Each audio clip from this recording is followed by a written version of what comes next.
दोस्तों, कहानी कोलकाता के एक लोकल रेलवे स्टेशन की है, जहाँ से मंजीत रोज ट्रेन पकड़कर अपने ऑफिस जाया करता था।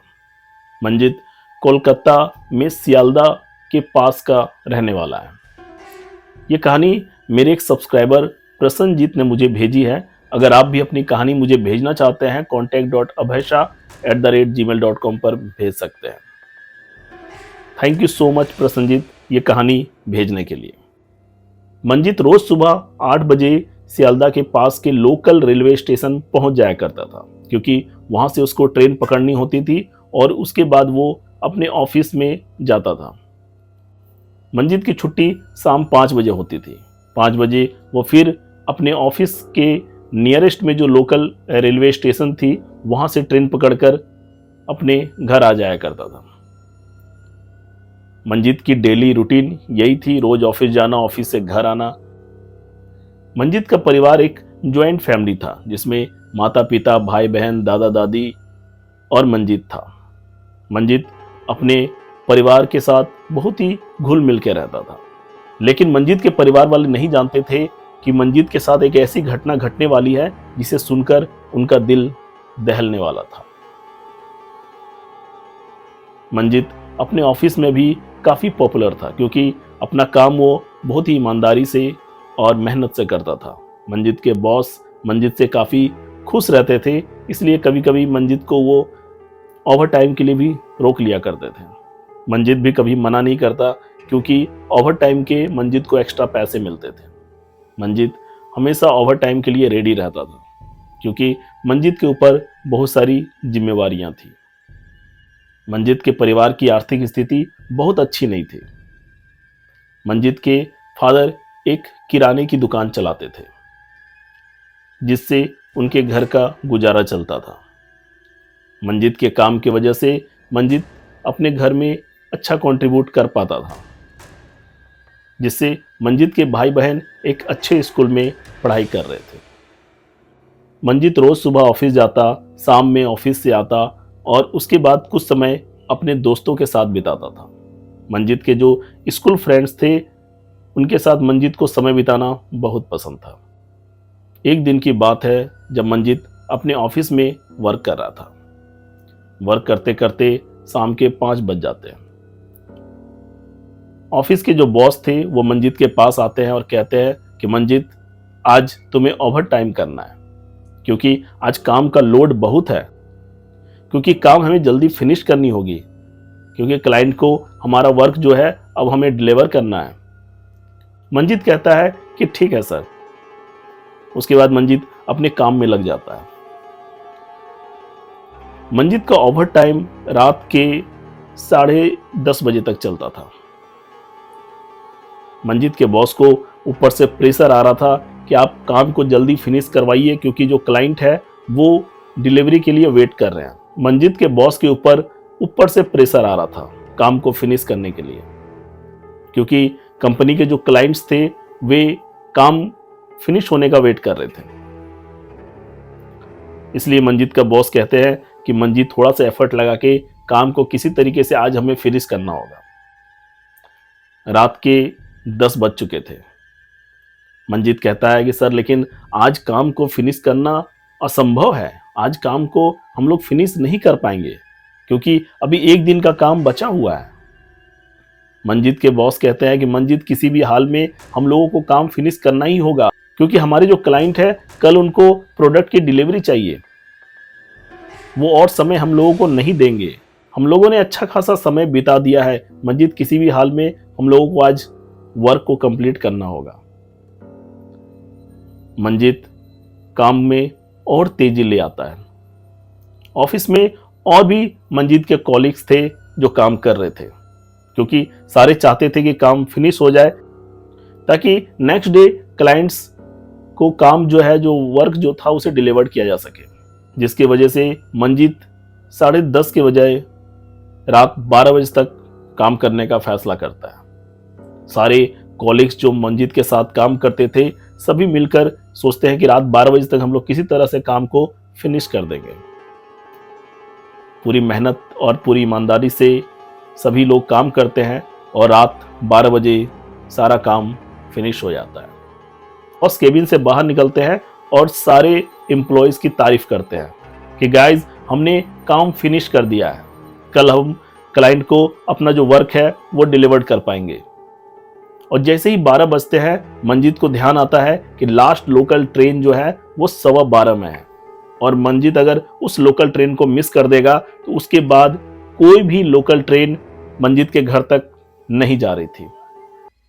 और ऑटो एंड लोकल बसेस जो कोलकाता में चलती है उसकी भी जो टाइमिंग है वो एंड हो चुकी थी। मंजीत अपने बॉस से कहता है कि सर मुझे जाने दीजिए वरना मेरी ट्रेन छूट जाएगी। मंजीत के बॉस कहते हैं ठीक है, घर पहुंचकर मुझे कॉल कर देना। मंजीत ऑफिस से निकलता है और तेजी से स्टेशन की तरफ बढ़ जाता है। ऑफिस से स्टेशन की दूरी 10 मिनट की थी। मंजीत को स्टेशन पहुंचते पहुंचते 12:10 हो जाते हैं। केवल 5 मिनट का समय मंजीत के पास बचा हुआ था। क्योंकि मंजीत रोज उस ट्रेन से आना जाना करता था, इसलिए मंजीत को टिकट लेने की जरूरत नहीं पड़ती है। मंजीत के पास लोकल ट्रेन का पास होता है। मंजीत उस लोकल रेलवे स्टेशन पे ट्रेन का वेट करने लगता है। ठीक 12:15 पर लास्ट लोकल ट्रेन उस रेलवे स्टेशन पर आती है। मंजीत कोच के ऊपर चढ़ जाता है और सीट पर बैठ जाता है। मंजीत देखता है कि उस कोच में केवल एक ही शख्स है जो उसके पीछे बैठा हुआ था। क्योंकि रात की लास्ट लोकल थी, इसलिए कोई और उस ट्रेन में मंजीत को नजर नहीं आ रहा था।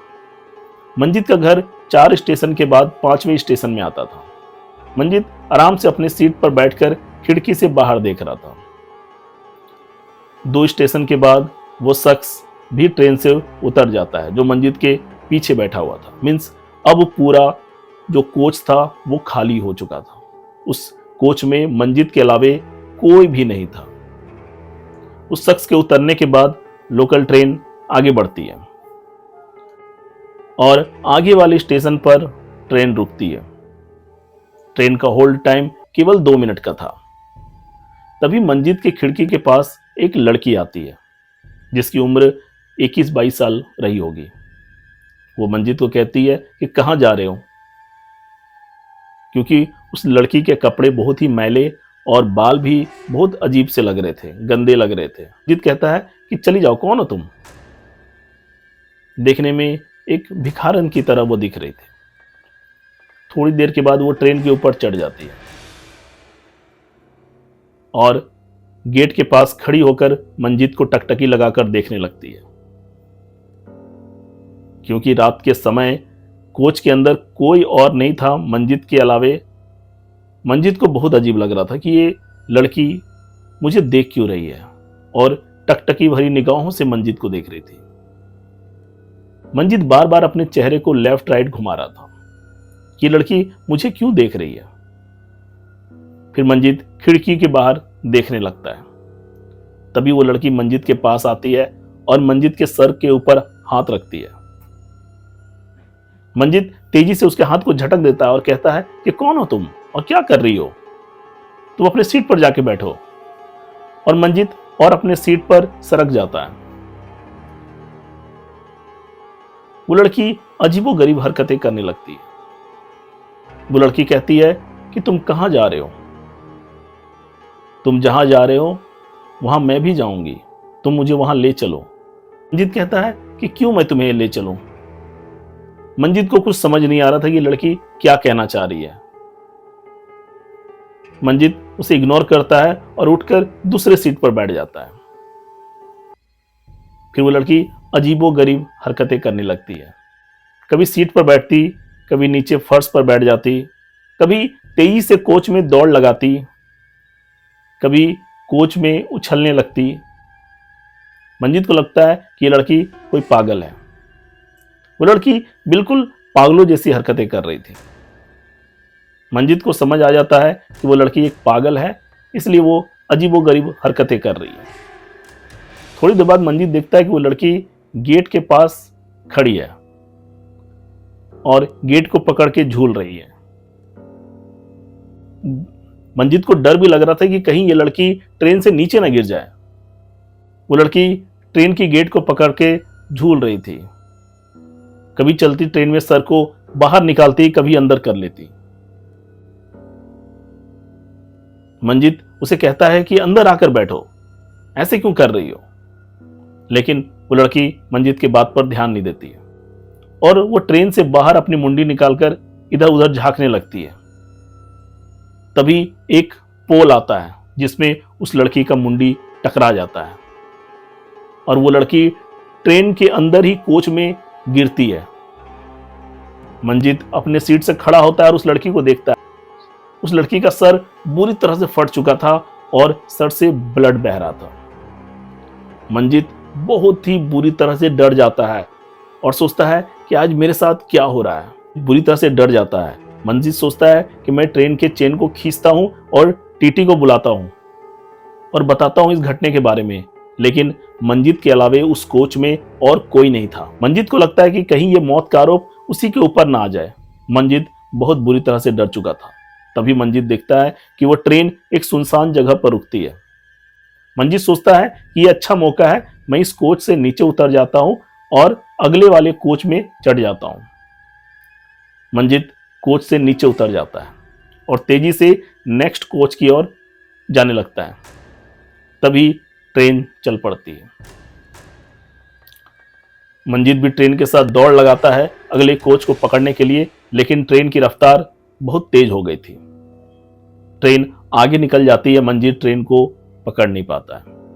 मंजित की ट्रेन अब छूट चुकी थी। रात के करीबन 1 बजे एक सुनसान रेलवे ट्रैक पर मंजित अकेला खड़ा था।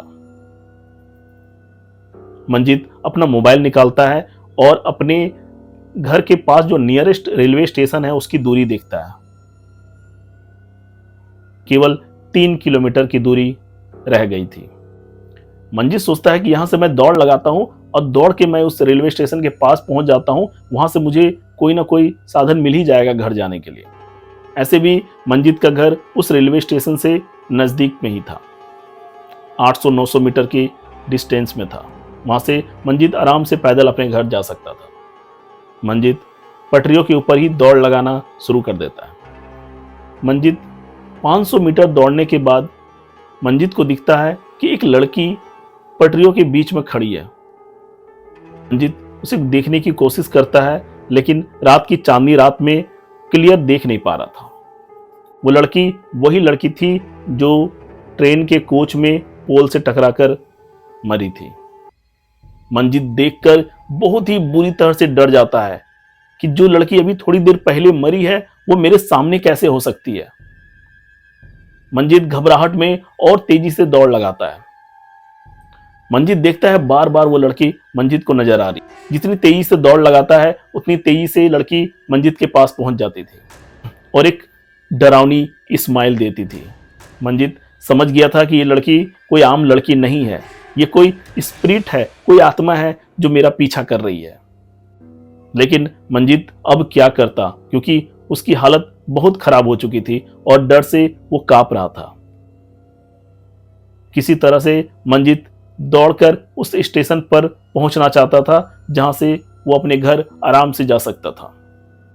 मंजित 2 रेलवे ट्रैक के बीच में भाग रहा था। 2 रेलवे ट्रैक थे जिसके बीच में जो खाली जगह होता है उस जगह पर मंजित भाग रहा था। उस लड़की के डर की वजह से मंजित रेलवे ट्रैक पर चला गया था और रेलवे ट्रैक पर दौड़ने लगता है। तभी अचानक पीछे से तेज रोशनी के साथ एक ट्रेन आती है और मंजित को कुचलकर आगे निकल जाती है और मंजित की मृत्यु हो जाती है। आज भी दोस्तों कहा जाता है कि उस रेलवे ट्रैक पर एक लड़के और एक लड़की की आत्मा उस रेलवे ट्रैक पे बहुत लोगों ने देखी है। तो दोस्तों ये डरावनी कहानी आपको कैसी लगी एक कमेंट के माध्यम से जरूर बताएं। Thank you.